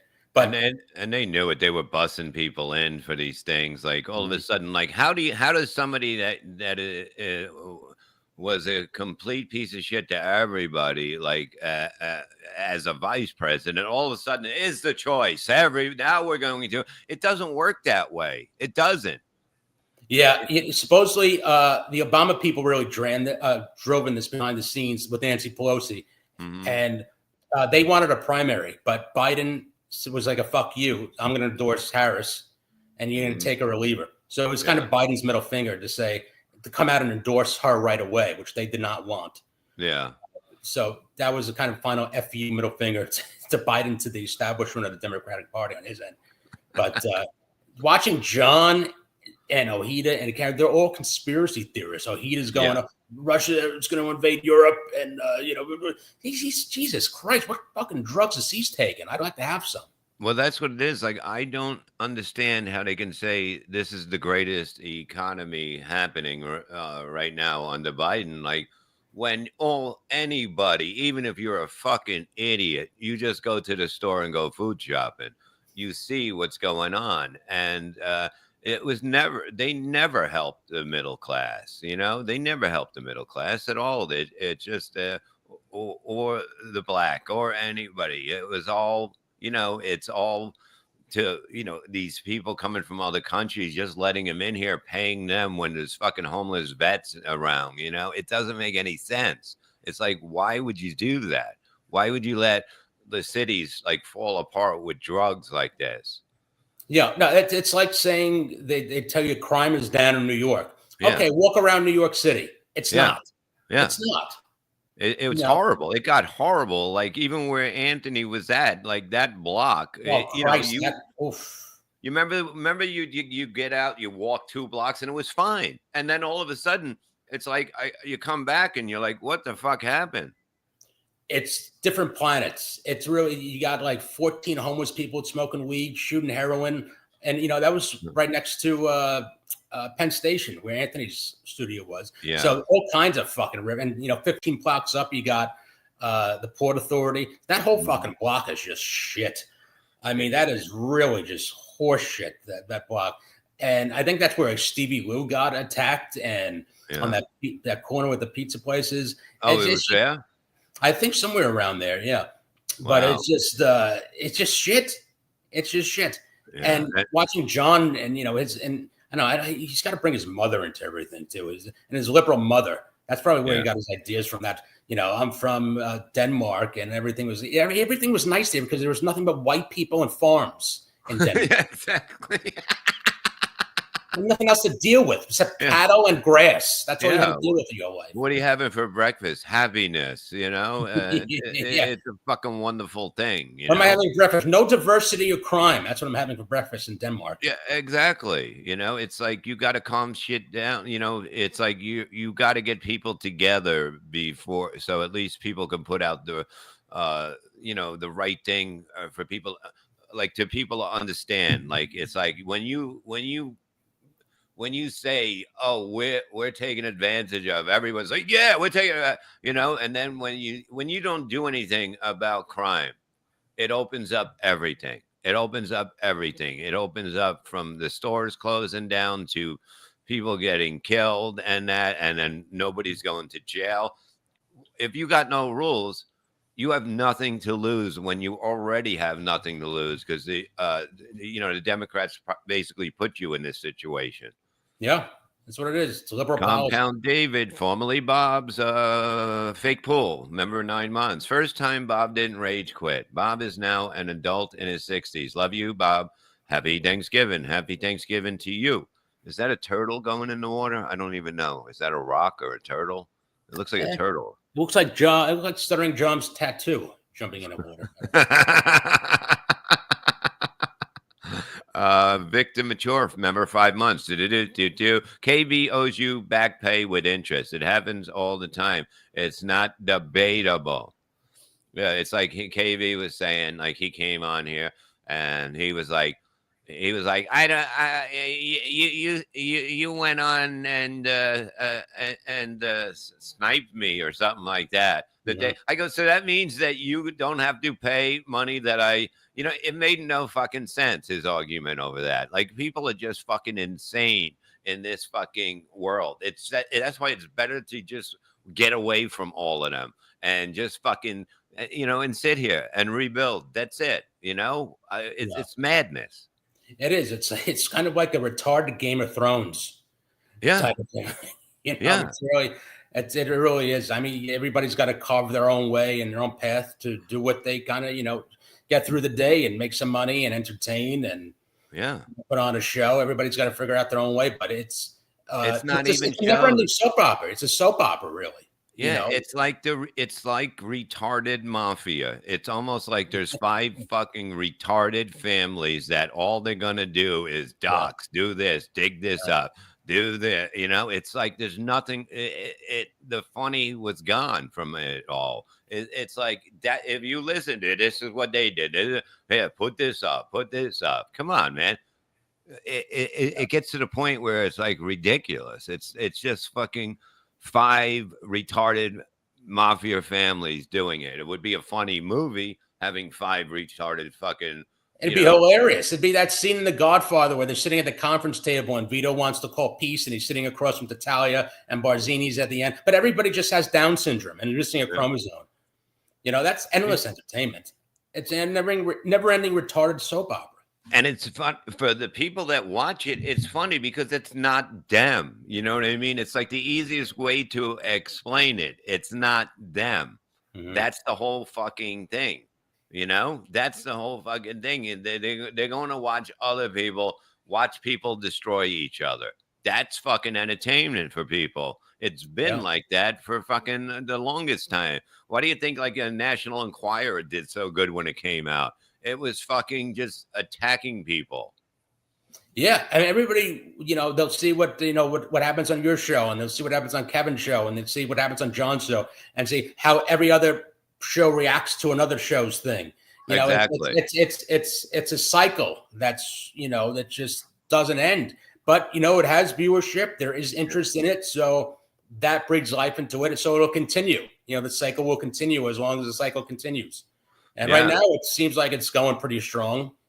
I don't see any. I think the John stuff kind of waned a little bit, but he's gone so fucking mental in the last week or two that it's right back to normal. Yeah, he's being tracked now. He has a tracker in his asshole or something like that, and he's losing his mind. And it's just the funniest thing. I mean, it's like Okay, how could you be Mensa? How can you be in Mensa or have a high IQ like that and be this stupid? It doesn't make any sense. Yeah, there's a tracker in your where is it? Where is it? Yeah, they got a tracker in this. Like I would believe that. Yeah, they put a tracker in this fucking fake smoking thing. You know? Yeah, no, but this is a guy that lives every day not knowing if he's being fucked with by everybody in his life. You know, outside of his mother and maybe Hitman Dan, Yeah. everybody else is a fucking troll, possibly. Oh yeah. So he's going fucking crazy. He is fucking delusional. And it's funny to watch. I mean, I watch it today when he goes on. You know, we all will probably, and we'll see what he says. But it's just, you know, again, he's funny when he's not funny. Performative John, there's serious John. When Vince is on with him, I think you get the realest John because you get raw emotions from what Vince is doing. Yeah. And you know, he tries to fuck around with it, but he behind the scenes, I think he's just a fucking crippled mental patient that just goes fucking crazy and living inside his own mind and just delusional. He's putting on a good face when he goes in front of people for 2 hours every day. Yeah. But behind the scenes, he is a fucking cripple, probably talking to a therapist on medication. Because this shit takes a toll on him. Even for a psychopath like him, it takes a toll. You can see it. You can see it is, and but like he'll talk about everybody on the phone with people that you know. He calls them by. I was on with Dirty Deeds. I'm there. You know, he's on with people that he met like a year, and his whole life is out there. He's got to tell people like I have a friend. You know, I'm not friendless. I was talking to so-and-so. I have a friend, see? I'm not here by myself, cripple in my emotions when this camera isn't on. But he is. You know, he's got to tell people, I was talking to so-and-so. Nobody does that in real life. No. Nobody says that. Yeah, like he just digging into his hand, ripping shit up, and it would be, it's insane, you know? It really is. Stewie Feld, member for 4 months. The best horn in the business. Woo! Don't quit on payday. You don't get paid. Wow! Oh no, he's doing Kevin. Wow! Don't quit on payday. You don't get paid. Yeah, that's like unbelievable thinking. You know, it's like it's the stupidest motherfuckers out there. You know. No, you got to get paid for time worked. Yeah, you know? And the funny thing is, he's like, take me to court. I'm going to take you to fucking court. You know what I mean? Is everything about fucking I need material? You know, it's like fucking stop it all fucking ready. You remember when you were funny and you did a fucking show and we fucking did a show where it was fucking entertaining. It's like everything he badmouthed everybody about, he does. Mm-hmm. He's doing it, you know? Yeah. And it's crazy. JFK Head Chunk, $2. Thank you. Could Johnny write an interesting book about John? Of course you could. You know what? I always thought about that. And there was a movie about Ty Cobb, and Tommy Lee Jones played Ty Cobb, and Robert Wool played the sports writer that was writing his biography. But when Robert Wool's character was around Cobb writing the book, he was writing another book about what Cobb was really like instead of what Cobb wanted him to write about. Oh, wow. So I would do that with John. I write John's version of John's the hero in every story, gets all the pretty girls, gets millions of dollars, and then I'll have the truth, a separate book about what it was really like with them, you know, with the divorces and then the monies and the fights and the children thing. So there'd be 2 books. And the 2 books with like John would actually go for this. I do believe he would go for this. Yeah. Well, not now. Not now. It's not. But I did think about it. I did think about it a while ago. And but he might go for it. You know, he might. You know, because at least he's going to get. Well, this is the real story. He would go with that. So it's like he would go for it. You know. Yeah, but he's never getting another book deal. His book sold shit. No matter what he says, I saw the numbers. It was shit. Audiobook sold shit. And no one, even Rarebird, which is a shit bottom of the barrel publisher that he got, they're not even giving him another deal, let alone an advance or anything else. Unless he self-publishes, he's never going to be published again. Yeah. And now you're going to be working with Louis J. Gomez, huh? Yeah, we started about a month ago on that. And And as you were saying about your child, how things were fucked up, Lewis, holy shit. Yeah. What the stories, he's talked about that before, but we go into detail about the stories and the lessons he learned from those. Yeah. And this is gonna be a good book. This is gonna be a good one. Oh, nice. Yeah, because you could tell, like, even his comedy stories are going to be nuts. Because, like, at least he grabbed it by the balls and did what he wanted to do. Because most comedians are just like, they'll be like, they'll be told to not do something or don't go up there like this, otherwise you're not getting paid, and they'll do it because they're just so fucking hungry to get paid instead of doing what you want to do. Most of them are cowards in this business, and that's why it became, it was like it got so weak, comedy, for a while. Yeah, this specific book that we're doing with Lewis, this is going right before it ends, right before he got into comedy. Mm-hmm. So it's basically all of his childhood and the lessons he learned that prepared him to get into comedy, be successful at what he's doing. You're going to find this probably funny. I'm also helping, this guy, Phil Selman. Yeah. I'm helping Phil Selman with his book too. Nice. He wants to do a book. Yeah. And you know about him. Yeah, I've known him from the beginning. Like, he was like kind of one of the first people, one of the first 5 people I started working with, him and Dennis Ross, Yeah, they had all those. They had like 30, 40 bookings in like the one-nighters. Yeah. And just horrible places mostly. Yeah. Right. Yeah. And like in Jersey and Connecticut and Pennsylvania. Everywhere. But it was a good, that's where you should learn how to do comedy. If the crowd is too easy at the beginning, you're never going to learn. You're never going to learn. You have to have the hardest places or just a little rowdy. You got to be able to take control. And if you're doing like shit in the city, it's harder to fucking to be able to get out, Yeah. Because it was, shit would happen, fights would happen, people throw fucking bottles at you. Yeah, that's fucking entertainment, motherfucker. This is how you're gonna fucking learn. You're gonna learn how to duck. Yeah, and he gave like Adam Sandler his first gigs, and Chris Rock and Ray Romano, and he was kind of at that age, where late 80s, early 90s, where he was just booking those places, and those guys were coming up through the ranks. And Chris Rock, he's got a ton of stories, and he's a character, Phil. Oh no, totally entertaining. Because he's like, yeah, that man's a douchebag. That guy's a scumbag. Like, he's not gonna hold back on anything. No, everybody's a dick or a scumbag, or he's got. It's almost Kevin Brenner shit. Kevin Brenner's like, no one he's known is really, stuck with. It's a lot of burned bridges. Oh no, totally. Like, I think he likes me. We always. He does. We always got along, but I mean, like, people, it's just like, you can't get mad over the way people are in this business, because that's what they do. They're basically rats. They are. They don't care about anybody but themselves in this business. And it's always been like that, and there's a rare amount of people that you're going to meet that are, that look out for other people before themselves. And that doesn't work. Believe me, it doesn't work. And that's why, maybe he probably feels like that.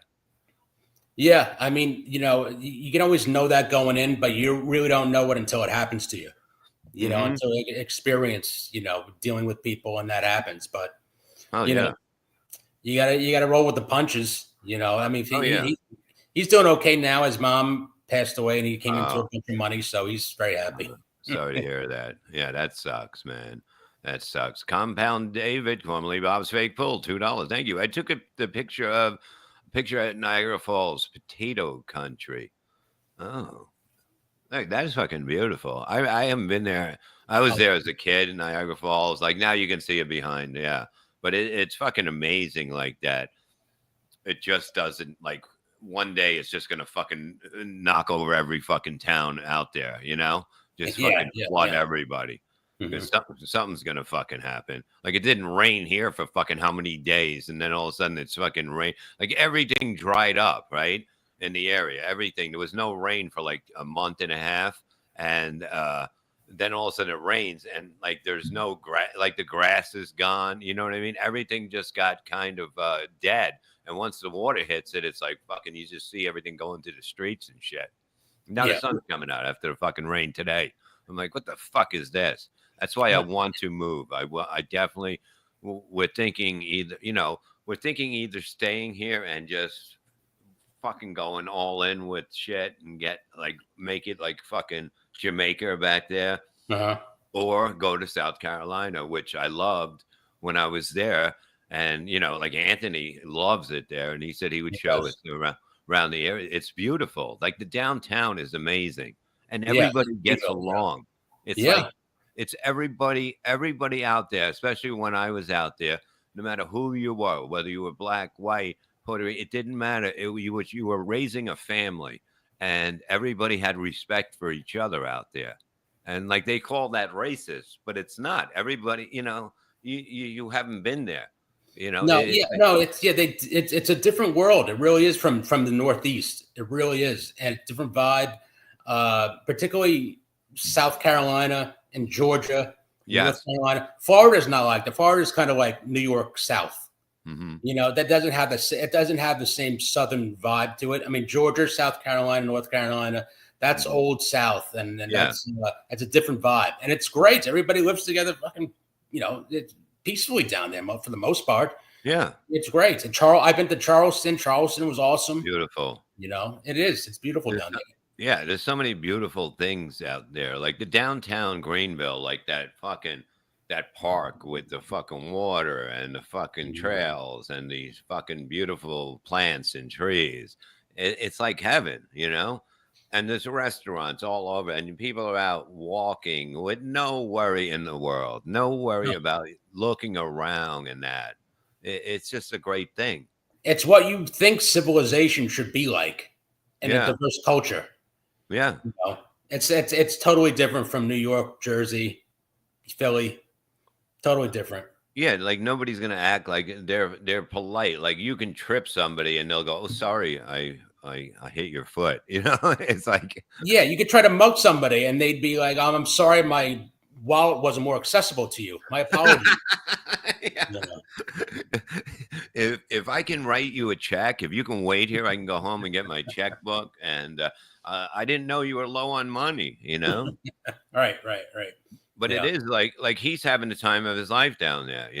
He loves it. He's on like a dozen acres. He's got guns. He's got woods. He's got a river. Yeah. He loves it down there. God bless him. Yeah, there's nothing like it, especially getting out of the, walking around, going to the city every day and seeing that just get deteriorated. It was just fucking little by little. Like it actually went pretty fast. Like when one day you walk there and you're like, what the fuck is going on here? Like it's crazy. The city was awesome from like the mid 90s to 2015-ish. When de Blasio got in, that's when shit started. But it took him like 2 years to overturn all all Bloomberg stuff. But yeah, like 2015, 2016, it started to get the ship, and now it shit's really run downhill now. It's just fucking unlivable now.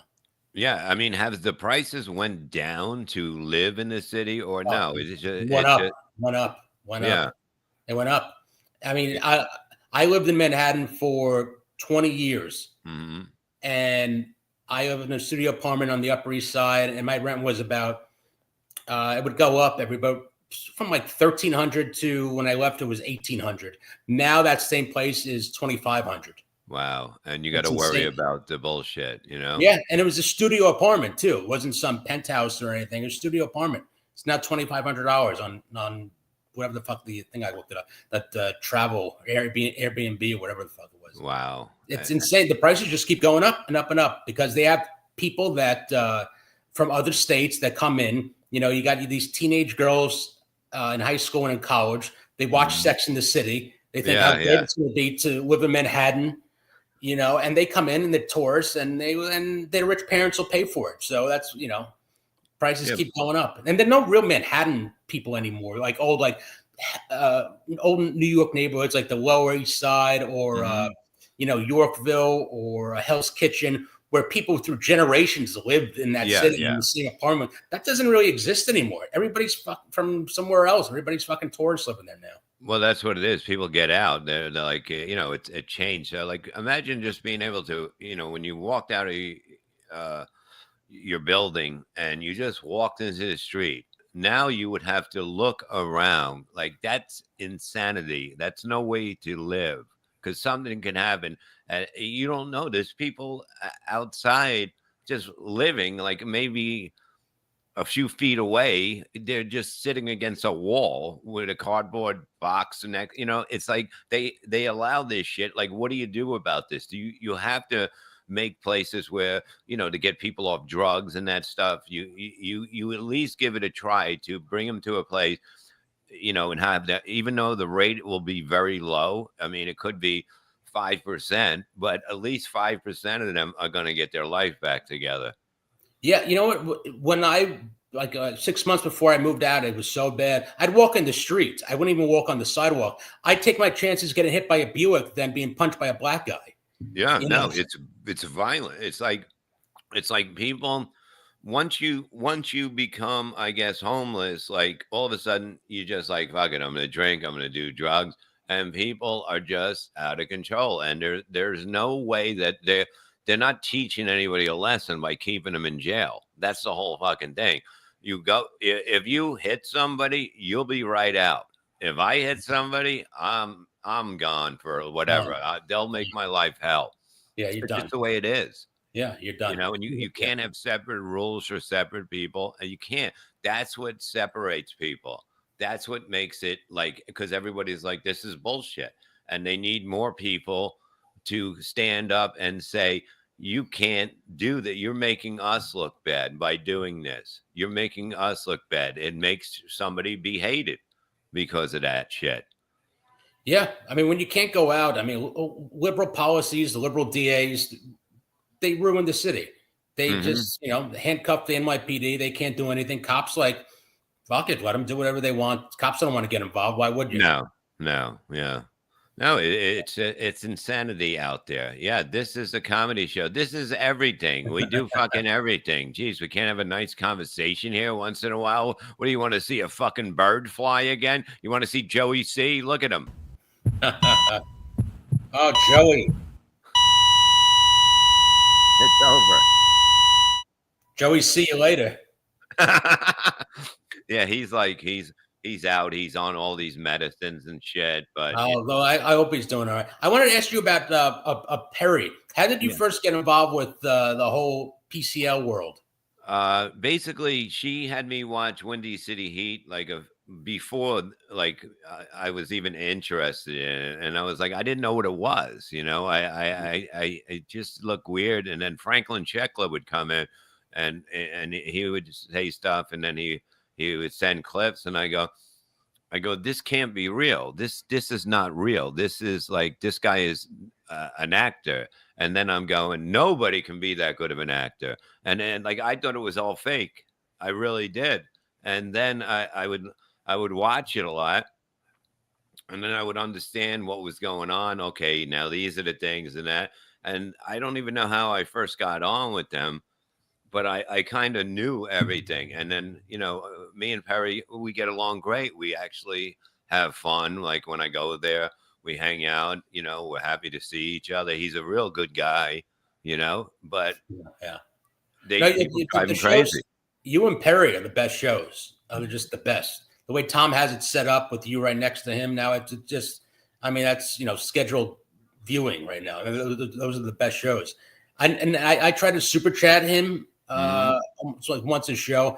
I never got him to explode, because that's really the goal of what people, super chat in, try to get him fucking crazy. So I started off trying to make it a little more like interactive, where I'll say there's a frozen pizza behind the in your shelf, so he'll get up, but he'll still be on camera, and he'll have to fucking look and do something But I landed on now, which I really like, is writing the comment backwards. Yeah. So he has to read it backwards. Oh, I love that one. Yeah. he's got to read it backwards first and then read it again. And he knows an insult is coming at the end. So he's very hesitant to fucking, he's like, and the schmuck reading this comment. Exactly. It's gold. I mean, it's fucking, it's so much fun.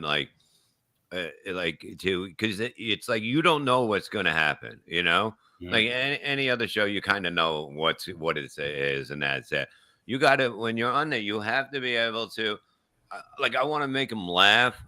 I want to, get into a question where, with a low voice, I'm like, but you went to his place. He didn't go to your, and then he just closes his eyes. Once he closes his eyes, it's going to start to pop, Yeah, he goes, oh God. But you want to see all these kinds of sides of him, which is intriguing to me. I just love it, Yeah. And look, there's people that are here like PCL.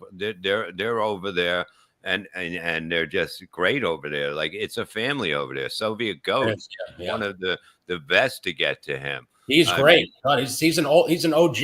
Soviet Goat's been there for a long time. Yeah. Look, Jive Turkey. Perry must be at work. Well, it's the most fucking. He's the greatest actor in the world.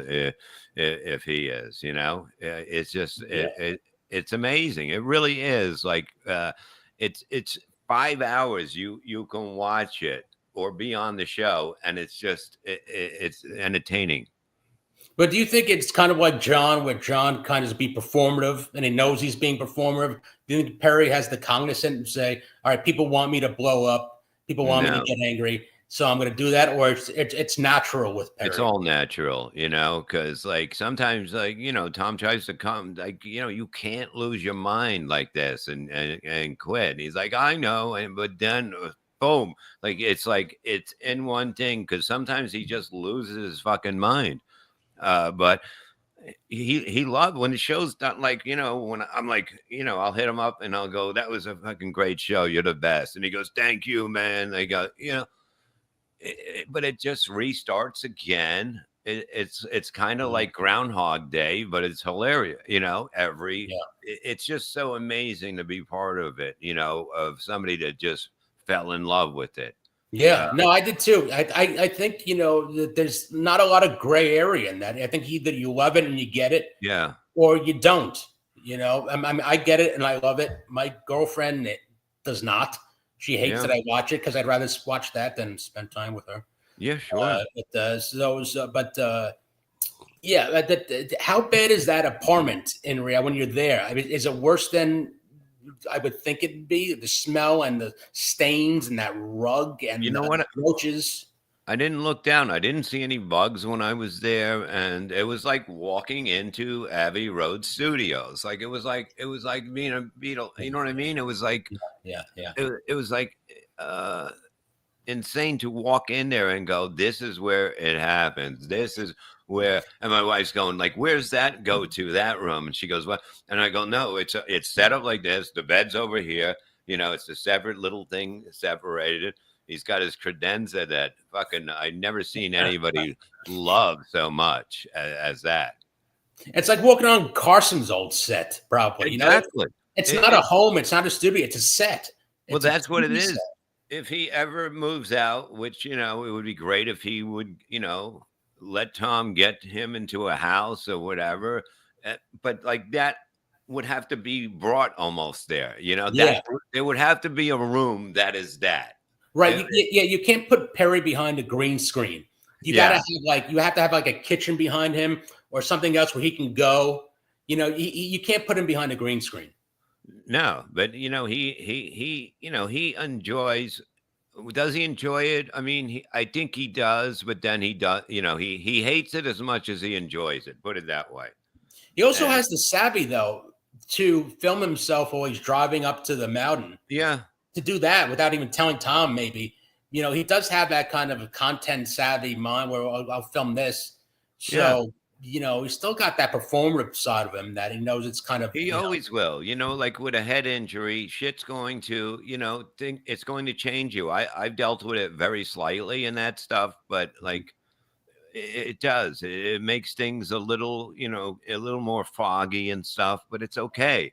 It's better than, what could happen? What could have happened to him?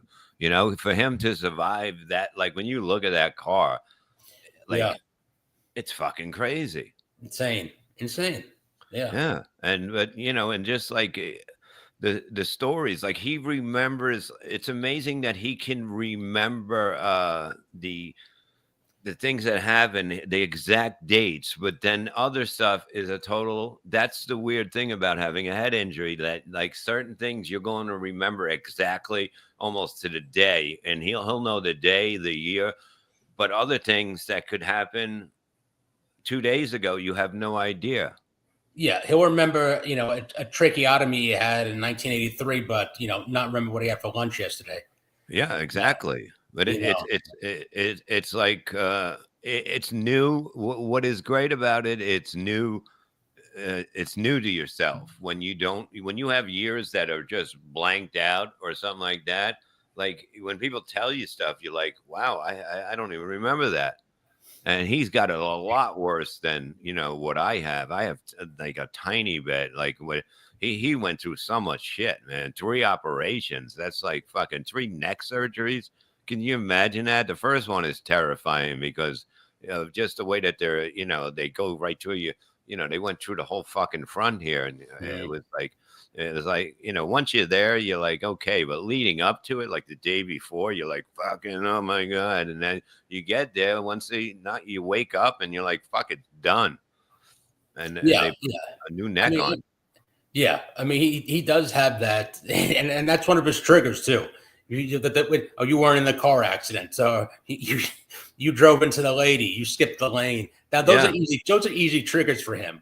Oh You yeah, go to sure. like those certain button points in his life that will Yeah, just trip him right there's off. tons of triggers, but it's like it's great. Look, Bone Load's one of the people over there. I'm a little behind, man, but yes, PCL has changed, has been life changing, in a good way. It really is. It's like we can watch him. Well, we watched him on the TV last night. And when you fall asleep to it, it's later here when they were on till 2 o'clock in the morning as I woke up and it was still on, I believe. Mhm. But it was like you're just like every reaction when you see him on a big screen, and you see a chat coming and he goes like this, you know it's going to start there once the head starts going down, and we're Gosh. watching him eat the pickles like I mean, and then I wake up, he's drinking. When I woke up again, he's drinking it, the rest of it down. And it was like, it was incredible shit. Like, look, Perry still owes me $50. So he goes, He's the weirdest thing to fall asleep to because I do it too. I'll put like one of his like 7 or 8 hour shows on. I'll have my yeah, earbud in, but like every 15 minutes, you'll just hear screaming, yeah. "You motherfucker!" And then I'll be calm, and then I'll start screaming. So it's the weirdest thing to fall asleep to, but somehow it's kind of soothing. I don't know if that makes sense, but It is like she fell asleep first, and then right now, I'm watching it, and then I go and I realize that she's sleeping and it's kind of late, and I go to grab the remote to lower it, and she goes, "Can you just lower this a little bit?" Because all of a sudden he'll just start losing out it. of nowhere, it comes out of nowhere. It's silence and get out of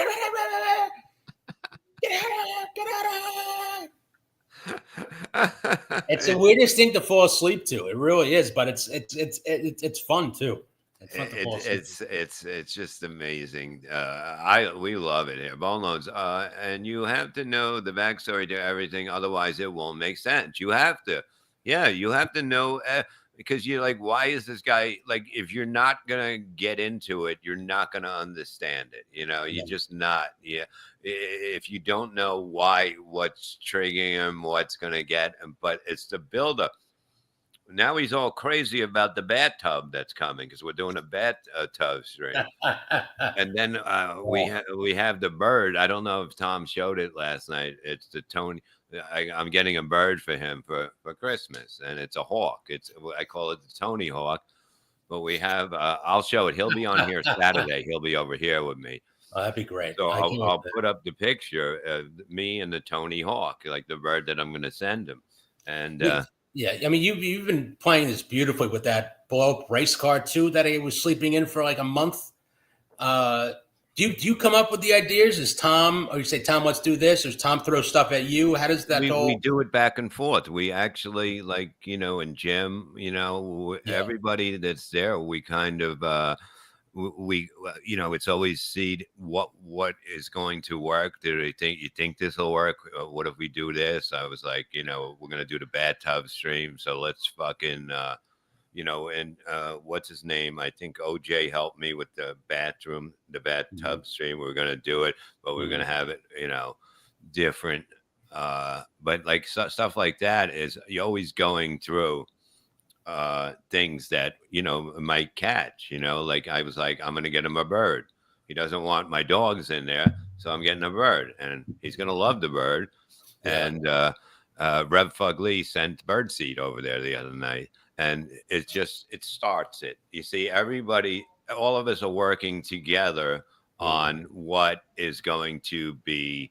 Here's Rev Fugly. Bob is not being honest. He jerks off to Tony Hawk. The hair is so dreamy. But like he knows how to, like, perfectly, he knows how to play him.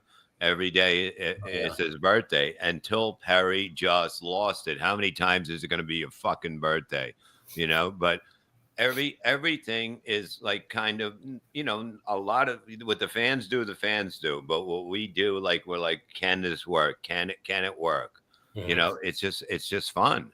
I mean, that guitar, the bit with the stolen guitar, man, that was stolen. It's gone. It's gone. It's not. He's never getting that back. And because Corey Feldman, or whatever his name is, stole it, and I don't even. He's not going to get it back, and he's losing his mind over it. Because I know he listens, Perry. He sits there, but then sometimes he calls me, and yells at me for no reason. But yeah, you're not going to get it from Corey Haim or whatever. Corey Haim's dead. Corey Feldman, you're not going to get it. Yeah. That guitar play. That's we'll see if that reappears somewhere down the line. Yeah, I'm sure it will. I'm sure it's a famous guitar. I'm sure it's going to be all over the place. But it's like Monday night. I said this became Monday Night Football for me. Yeah. Yeah. And now what he did with the opening, I love the opening. And Tom goes, what? He goes, yeah, I thought he'd give him some. I go, it's like tailgating now. It's tailgating before the show. These clips of Perry over the time. I loved it. It gets people in the room. It gets people excited. And then the show comes and it's just fucking unbelievable. Yeah, and I love what Tom died. I hate that people say that the people that don't get it, or the people that were fans of the show before, the big three, say that Tom's abusing Perry. That's all bullshit. No one loves or cares for Perry more than Tom. Nobody, and it's like this is how people are on the internet. You know what I mean? They get upset because things don't go their way, and. It's like they know nothing about it, but if it doesn't go their way, they're going to be angry. Yeah, that's what happens. They take their shit out on Reddit. There's a lot of Reddit posts and that stuff, but now on X. It's a wonderful life. It really is. It really is. Johnny, thank you for coming on. Really, you're a good man. And Anthony Cumia's book, Spare Me. Yes. It's in the link. It's on Amazon. Get it. The audiobook will be coming out. If he wants me to read the audiobook, I'll do it for nothing. I'll fucking. It might be the option, though. We might have to go to you. Fresh arm out of the bullpen. Yes, and Louis J. Gomez coming soon. Another book, and Phil, you're helping Phil, and I'll see if this girl hates me. If not, you can help me with that. I'll help you anytime. I'd have to come back on anytime. It's my honor. Definitely. I've been a fan for a long time, and it's great to finally meet you. No, pleasure to meet you, my friend. And check out his stuff and follow Anthony Cumi Compound. Well, it's not Compound now. What's it? It's called Censored. Compound Censored. But can you still get it from Compound? Yeah, you can. Yeah, if you were subscribed to the Compound, I believe you could still get all those all of Anthony's shows. Okay, wonderful, man. Thank you so much, and definitely we'll talk again, my friend. And thank you all, guys, for coming in here, super chats, whatever, that gifted. Thank you just for hanging out and being cool and funny. And we love you. And we will see. Wait. It's a clutch. Like Yes. $2. Fuck the haters. This is a great conversation. Truthfully. Exactly. Sykes the Exactly. best. Shout out to Syke. He is. I need hockey picks. Syke, send me some hockey picks tonight. I need two winners. Two winners on hockey tonight. Oh, I got a hockey guy too. That's pretty good too. All right. Just do it. I'm a degenerate gambler, so that's. Oh, okay. That'll be good. Well, thank you, Johnny Russo. We will see you soon and love yous and smile. And we are out of here today. Smile.